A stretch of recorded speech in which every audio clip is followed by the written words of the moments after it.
When people watch Queen of Katwe, for them they watch a movie. But personally, I know what it means. When someone watches a scene, for them they simply see drama or they see a scene. But for me, it takes me to the actual moment.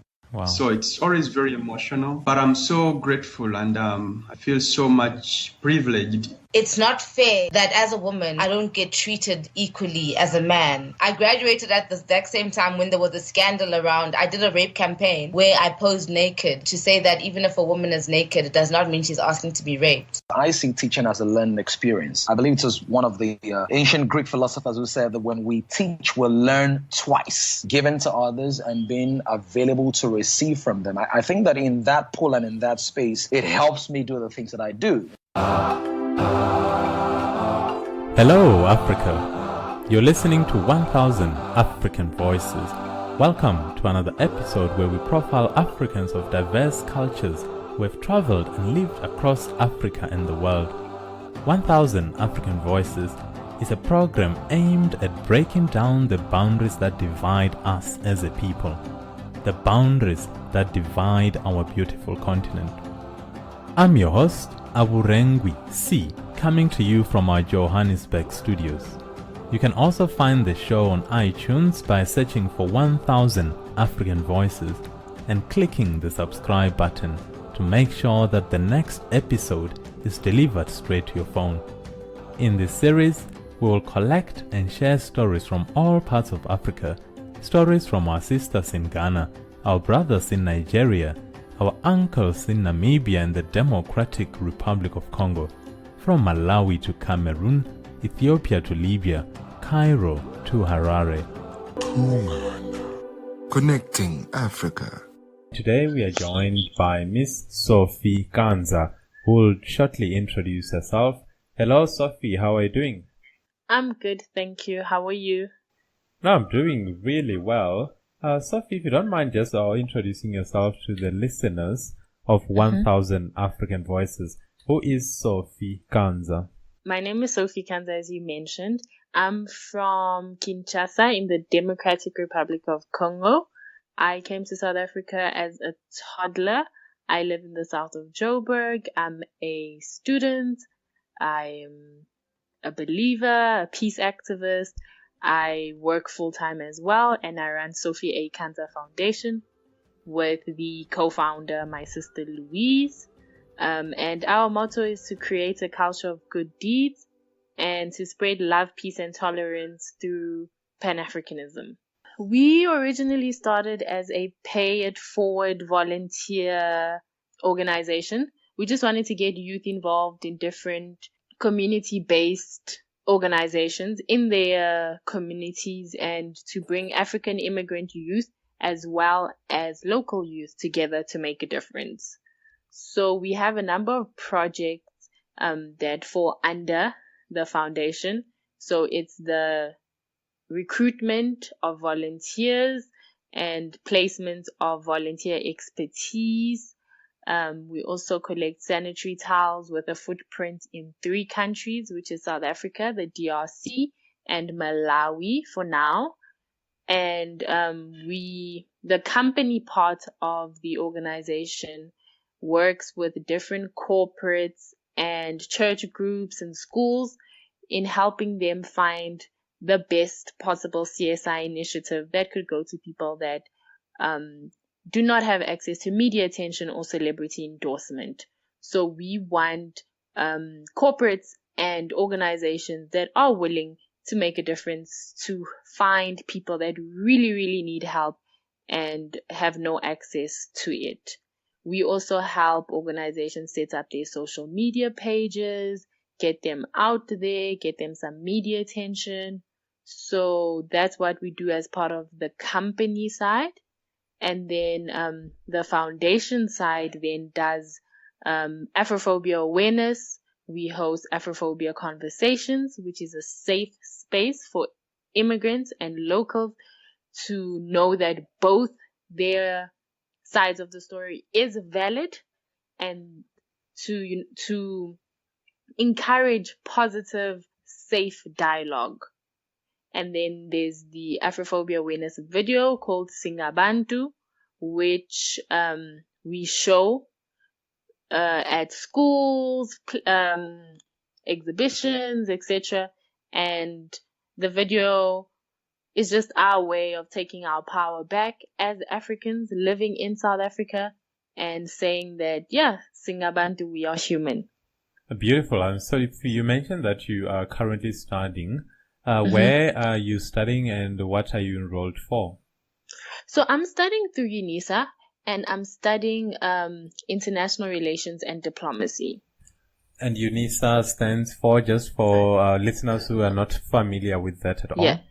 So UNISA is a University of South Africa and it's a long distance university. And how are you finding your studies so far? And what year of studies are you? I'm in my second year and it's challenging, not having classes to go to and having to be completely self-motivated.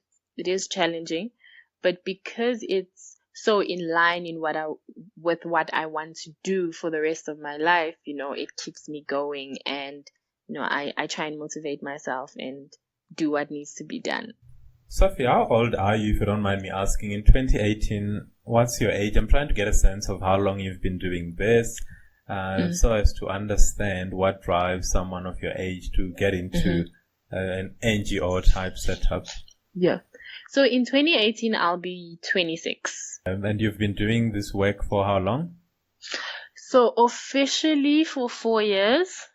So the organization had a name for 4 years. It's had a name for 4 years, but I think I've been an activist my whole life. So you came to South Africa from the DRC as a toddler. Yeah. What was the reason for relocating? So my dad was very, very active in politics. He's a self-taught journalist. So he did a lot of work in the DRC during the Mobutu Kabila transition. So he was very active in, denouncing the government, and he also worked in government. And it just became too tense for him to be there because of the articles he was writing. And my mom got a job this side, and we decided to come here. Well, they decided to bring us here. And do you still have any ties to the DR Congo? Absolutely. All our family members are either in the DRC or abroad. We don't have any family in South Africa, so all our ties are back there. Even though we don't go back often, we try and stay in touch. How were you raised? I mean, do you feel that you were raised as a Congolese child? Or do you consider yourself more as South African? Oh no, we were raised 100% Congolese. My parents had always voiced to us that we will go back home one day, and we don't want you to be lost in your own country. So we ate Congolese food, we watched Congolese TV, we spoke Lingala, we spoke French at home, we listened to Congolese music. Our parents taught us about our culture, our history. They discussed politics with us. So we were raised Congolese, yes. We're going to get to the foundation in a bit, but before we do that, primarily interested more on the cultural aspect of Sophie A Kanza. What does the A stand for, by the way? So the A stands for Alexandra, which is the name that I was given when I was confirmed. I'm Catholic. So now the reason for the distinction is because my dad's aunt was very, very active in politics back home, and her name was Sophie Kanza, and then he named me after her. Yeah, so she was the first Congolese woman to ever go to university in the DRC, and I just wanted there to be a distinction between me and her, just in case her children wanted to set up a foundation in her name, which I feel she definitely deserves, something like that. So I've just left that door open for them. She was the first Congolese woman to go to university? Yes, and she later went on to get a PhD from Harvard, And then she was the first Congolese woman to be a minister as well. So it's quite a hectic legacy that I've been given. Yeah, I was about to say that. How do you handle that? I mean, how do you follow in the footsteps of the original Sophie Kanza? I see she was born in 1940 in Leopoldville, Belgian, Congo. Passed away in 1999. But how do you follow in the footsteps of someone that sounds to have been a great person? Yeah, as I said, our parents really taught us about our culture, and they would talk about her with they were basically like groupies when they spoke about her and the time they spent with her and what they learned from her. So living in South Africa, no one recognized the name, no one knew who I was. So I didn't understand, the caliber of a person she was. But when I went to the DRC for the first time, I say for the first time, in my adult life per se, I was 18 when I went back to the DRC for the first time. And, when people would hear who I was, even at the embassy or whatever, I would people would basically fall at my feet and be like, wow, are you related to da da da da da? So I think that's when I understood the legacy. My parents have always spoken about it, but it just didn't seem real, It's like going to the DRC really opened my eyes to that. And even though we're not in the same line of work, I try and speak about her as much as I can, because, even the youth here in South Africa, Congolese youth, don't know who she is. And I really want females to have positive role models, such as her. And I always say, in South Africa, Charlotte Matleke has an entire hospital, and she was the first South African black woman to go to university. And back home in Congo, Sophie Kanza has nothing. I think to honor her, that's what I need to do, get her recognized. Yeah, it sounds definitely like it's something you need to do. So from 1000 African Voices, we wish you all the best in that regard. Just going through her Wikipedia page, so much that she has achieved. To have studied at Harvard University in the 1970s, earning a master's degree as well as a PhD, not many people can say that. So Sophie A Kanza, just coming back to you now and the Congolese culture. You talked about the food, the music. Maybe you can sort of talk a bit about that. When you say Congolese food, what kind of food do you eat or do you think about when you think Congolese food? And maybe if you are into music as well, we can also touch on Congolese music. I particularly happen to love Congolese music. But just from your perspective, in terms of food, culture, and music, what comes to mind when you think Congo? Yeah, I think the go-to food for Congo would be cassava. So for us with cassava, we eat the leaves, which we call pondu. We eat the roots, which we call manioc. And we can have the roots in different ways. It can be made into kwanga, which is like a starchy log shaped, which can be eaten with fish, with meat, etc. So we were always excited when we'd come home and you'd smell pondu. It's a tedious process going through cooking that. So when you'd come home and smell pondu, you just feel like you're in Congo, even if you don't know what Congo looked like. So we always associated the smell of pondu to the smell of Congo growing up. And so there's a number of foods, but sadly it's quite expensive here in South Africa because of the climate in Congo where our food grows. So the exporting costs are quite high. But as the years have gone by, pondu has started being harvested in Mozambique.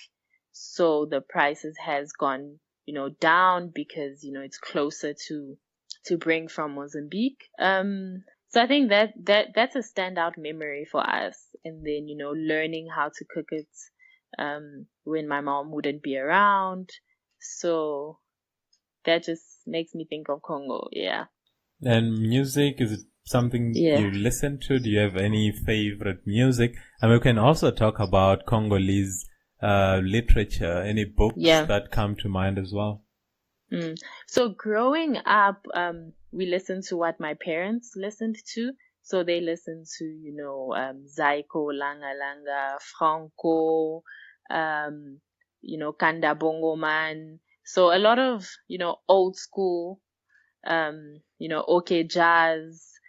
We'd go to parties, and then when the old school music would come on, my sister and I would jump up and start dancing, and then everyone would look at us like, what's wrong with these children? How do they even know these songs? But because my parents listened to that, that's what we listened to. And, as the years went by, we decided, no, we need to go and find, the new latest, Congolese music. Luckily, my mom she was like very up to date. So, she would bring us the new Kofi, the new Makoma, the new Fali Pupa. And then, we've taken over that. So right now, like Fali Pupa is the mega star of the DRC. I think I'm confident enough to say he's the mega star of Francophone Africa. Wow. So at the moment, he just released a new album. And, we're listening to that. We're introducing it to our friends. We have friends from Malawi that can, sing a Fali song from beginning to end. So we try and intertwine our cultures with our friends, through music. Yeah. Now, in terms of literature, my French is horrible. So I haven't read many, but I had asked my mom once to bring me a Lingala Bible, because I just really wanted to learn how to pray in Lingala. So I have a Lingala Bible, and obviously, the Lingala in the Bible and the Lingala that we speak is worlds apart, but it's great to open it up and see, literature in your language. Just maybe now to come back to the foundation, I'm quite intrigued that a 26-year-old person can have a functional, what sounds like a functioning foundation.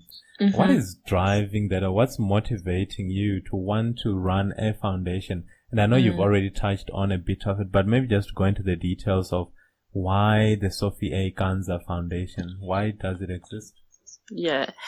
So growing up in South Africa, apart from the early years were quite good, we had both our parents with us, we went through a smooth culture shock, I'd say. And then things started getting a bit rough for us. My dad was diagnosed with type 2 bipolar, and he, was in and out of mental institutions, and it was really hard for us. And at a point, my mom left and went back to the DRC, and we didn't have anyone to take care of us because my dad was away. So we had to rely on the goodness of others to survive. And very often, people didn't want to help us because we were foreign. And as little girls, we couldn't grasp that, because we didn't see ourselves as foreign. We just saw ourselves as, fellow Black people. So, we went through that, and then the stigma that came with mental illness, people would tell their kids not to play with us, things like that. And when my sister and I finally got out of matric and we survived, those hurdles, we decided we wanted to do something, to give back. Sadly, we couldn't always give back to the people that helped us, but, we can just, put it into the universe and help someone else in need. So we just started doing good deeds every now and then, helping others. And one day we got a group of friends and went to an orphanage, and it was posted on social media, and we got a lot of requests. People wanted to help, people wanted to know how to get involved. And at that point we decided, why not, formalize this? Why not give it a name? Why not, give it a face, give it a logo? And then we sat down and we said, we're going to make our logo a heart that is half of the Congolese flag and half of the South African flag. And that's how the foundation was born. Yeah, I'm actually looking at the flag. I can see that a lot of thought went into the flag. Given that you cover work across other African nationalities, the reason behind only focusing on, in terms of the logo, South Africa and Congo, is that, does that have to do more with your heritage as opposed to your geographic coverage? Yeah, it has to do with our heritage, correct. And your sister Louise, what's her role in the foundation? How old is Louise and what exactly does she do? Okay, so Louise is a year younger than me, so she'll be 25 this year. And she's the co-founder. She's just as important as I am. So we make all decisions jointly. She's the director and script writer for the award-winning video Singabantu. Her first time, even trying anything at film. So it's mind-blowing that, the video has had so much success, with the first-time filmmaker. Yeah, we in a partnership, yeah. And for people who listen to this episode and want to be part somehow of the Sophie A Kanza Foundation, how does one get hold of you? So we on Facebook as Sophie A Kanza Foundation. So it's Sophie with a PH. We on Instagram and Twitter, and our handle is Candy Crafts Day. What's the reason for that name? What's behind that? So Candy Crafts Day was the first good deed that we did. So we had spoken to a few children that told us that they hate going to school on Candy Crafts Day because the children have to bring sweets, and it's like an entrepreneurs type day. I don't know if they still do it in schools, but children have to bring sweets, etc., and then like cake and candy sales, some schools call it. So kids from orphanages can't afford to either buy anything or sell anything. So we decided to take the Candy Crafts Day to the orphanage, since they were never able to participate in it at school. And we were also never able to participate when we were in school. So that was our way of paying it forward. So we don't do it as often because now our, the organization has taken a different direction into a more advocacy role, but we've kept the name. Really sounds like you're doing so much good work. And I can't help but to wonder where your funding comes from. Do you find that it's easy to raise funding? Or is it something that you constantly have to go out there and find people who care enough about the work that you're doing? As we speak, Louise and I dedicate a certain percentage of our salaries to the organization to keep it running. It's very hard to find funding. Very often, we just knocking on doors that are not being opened. Sometimes people say they'd rather fund, a South African organization. So we host 2 major fundraisers a year, and then we host smaller fundraisers every now and then. And then with the company side, we're looking at doing more social entrepreneurship projects that can help us to get that funding, because with the video, we're getting a lot of invitations to film festivals all over the world, and we can't attend because it's just so expensive. So, we're trying to get some type of funding that can allow us, to go out and spread the message of Singabantu. Just last year, it was screened in Geneva at the Global Migration Festival, in the Ukraine at Melodia Festival, and we couldn't attend any of those. So it's quite sad because we also couldn't attend the award ceremony at the United Nations headquarters to receive our award, but we're looking at, raising the funds to go to a festival in June that we've been invited to, which is also in New York. Sophie, let's talk a bit about your nomination as one of the top 100 most influential young South Africans by Advanced Media. Yeah. How did that come about? What's the criteria, and how was the feeling for you to know that you were nominated amongst the top 100 most influential young South Africans? I actually have no idea what the criteria is or how they even found me. I literally just got an email one day saying, you have been nominated, and this is how it works. This is the voting lines. Please share with your networks, etc. And the results came out yesterday, the 22nd of January, 2018. And so I was number 41, which was hectic. I didn't expect that. So yeah, it's an honor, especially not being born South African and, being on the same list with people that you admire, people that have hundreds and thousands of, Instagram, Twitter, Facebook followers. And so I think it just cements that what we're doing needs to be done and that we shouldn't give up. Yeah, I'm just looking at some of the names that are on that list.